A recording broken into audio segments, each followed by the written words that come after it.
So Pinocchio is essentially a monster in this game, huh? I knew that little puppet was going to be a bad boy one day.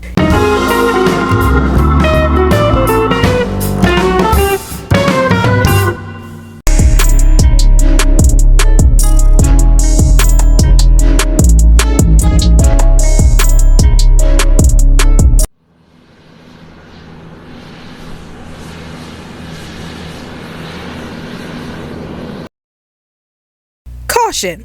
The following video is an in-depth review of the video game that I'm currently reviewing, which means that there will be massive spoilers in this review. If you haven't played this video game yet, then please feel free to play this video game first before watching this video. However, if you have already played this video game, or you just want to know my thoughts on this video game, then keep watching. It's the spooky season, and there are a lot of horror-related content that I wanted to review for the Reviews 2.0 series to celebrate this special occasion. So, I decided to review a horror game called Pinocchiogoria in time for the Halloween season. Pinocchiogoria is an explorer horror game that was created by Axel, Vejar, Dossow in 2023. This game is, of course, based off the classic Italian fairy tale Pinocchio, and it gives a horror spin to the classic fairy tale. Now, before I talk about what I loved and hated about this game, I would like to give out a brief summary of this game. The game starts off with a man named Geppetto, whose wife Maricia was pregnant, and she was in the process of giving birth.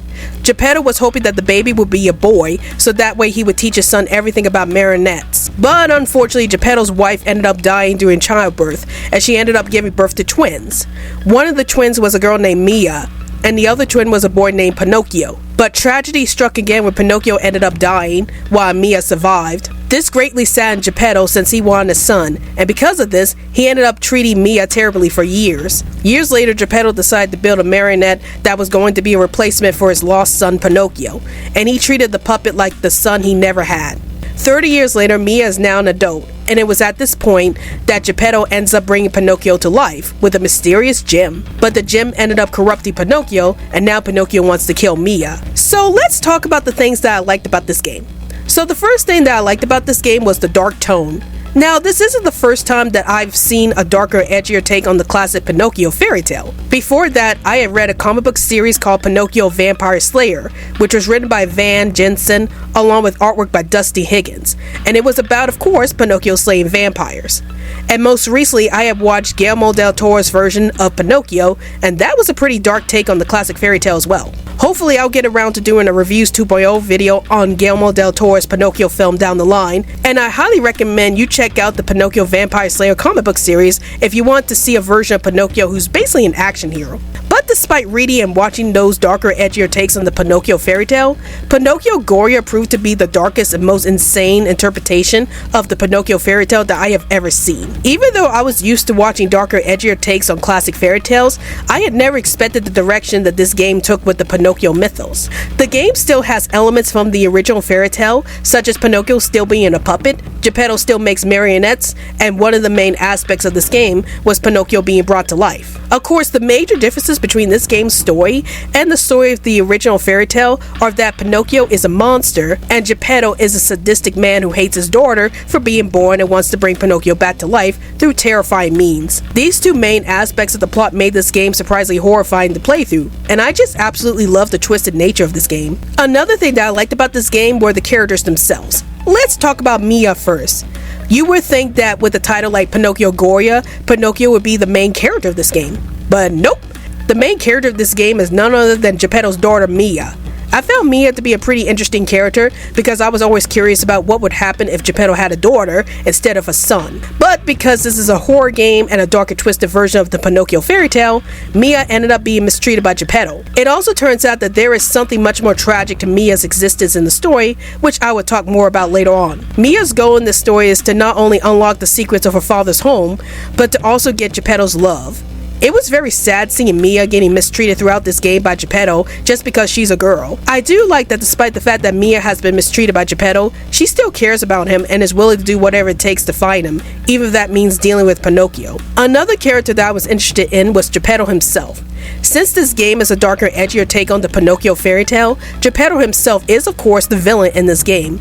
whereas in the original fairy tale, Geppetto was a kindly old man who cared about Pinocchio. I will admit that I actually found Geppetto to be one of the most despisable characters ever created in video games. The fact that Geppetto had mistreated Mia throughout her life just because he didn't want a daughter just made me really hate him even more. And that's not even getting into Geppetto's true plans for Mia, which I will delve into later on. But at the same time, I found Geppetto's character to be pretty interesting in this game because he is so obsessed with getting the family that he really wanted that he's willing to get his hands dirty to achieve that dream, and that makes him into a truly terrifying character. Also, the fact that the reason why he is doing all of these horrible things in the game is because he is still upset over the death of his son and wife made his motives much more complex than from what I've seen from any other villain in other video games. And then the last character that I wanted to talk about is Pinocchio himself. Even though Pinocchio had the least development among the main characters, he was definitely the most interesting character in this game. I love the fact that Pinocchio was changed from being a somewhat innocent puppet boy in the original fairy tale to a cackly murderer in this game. It was pretty intense trying to run away from Pinocchio throughout this game, as you don't know what he would do to you if he catches you. And once he catches you, we are treated to some of the most brutal deaths that I've ever seen, which includes Mia being beheaded or being crushed to death by Pinocchio. And these deaths are shown in loving graphic detail. I also find it interesting that the reason why Pinocchio is so persistent in catching Mia throughout the game is because he just wanted to be loved.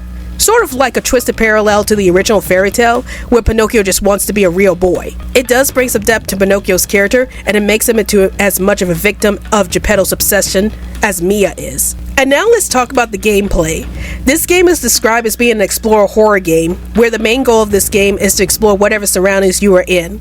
In this case, we play as Mia, as she spends most of the game exploring Geppetto's huge manor, as she tries to find various items that will help her defeat Pinocchio. The various items that you look for in this game are keys to open doors with and oil to light your lamp with. There are also puzzle segments in this game that you have to solve in order to progress through the game. Like, there is a section in the game where Mia has to find a doorway that leads to an underground cavern, and to have access to that doorway, you have to move some stones on the ground above the doorway and set them in the right places to open up the doorway. And of course, you spend most of the game trying to escape from Pinocchio. Pinocchio mostly chases you inside Geppetto's manor, and he doesn't really chase you when you go underground, except for one scene towards the end of the game. And in order to get away from Pinocchio, you have to find a place to hide, and the hiding spots can be found anywhere in the manor. But if Pinocchio does catch you, of course you will be killed and be treated to some pretty brutal game overs. Also, it's important to note that this game has several endings, 6 to be precise. You will be given several choices throughout that game that will affect how the game ends. And I will say that almost none of the endings are exactly happy endings. Now let's talk about the main appeal of this game, and that's the plot twist. I actually waited until towards the end of this review to talk about the plot twist of this game, because this plot twist was so unexpected that I just didn't want to spoil it so early on. So let's go ahead and finally talk about that plot twist. So the major plot twist in this game is that the Mia that we've been playing as for the entire game wasn't actually the real Mia. Let me explain. Apparently years ago, before the game's main events, Geppetto had actually murdered the real Mia, and he ended up adopting an orphan girl to take his daughter's place. Once the orphan girl known as Mia was fully grown, Geppetto planned to use Mia's body as a vessel for his dead wife. Once Mia has been taken over by Geppetto's dead wife, Geppetto would have the family that he always wanted. A son in the monstrous Pinocchio, and his dead wife who would be taking over Mia's body. Man, if you thought that Geppetto was a nasty piece of work before this, then this moment definitely turned him into a true monster. I will admit that I was shocked by this plot twist because I never saw this coming. I never thought that the Mia that we've been playing as throughout the game was a fake. To be honest, when I was playing this game, I always thought that the Mia we were playing as was the real Mia the whole time. But it wouldn't be until I replayed this game multiple times that I started to notice some things about Mia that revealed her true nature. For one thing, if you look closely at Mia's hair at the beginning of the game, you'll notice that Mia had brown hair as a child. But when Mia becomes an adult, her hair suddenly turns blonde. That was when I started to notice that the Mia that we've been playing as throughout the game wasn't the real Mia.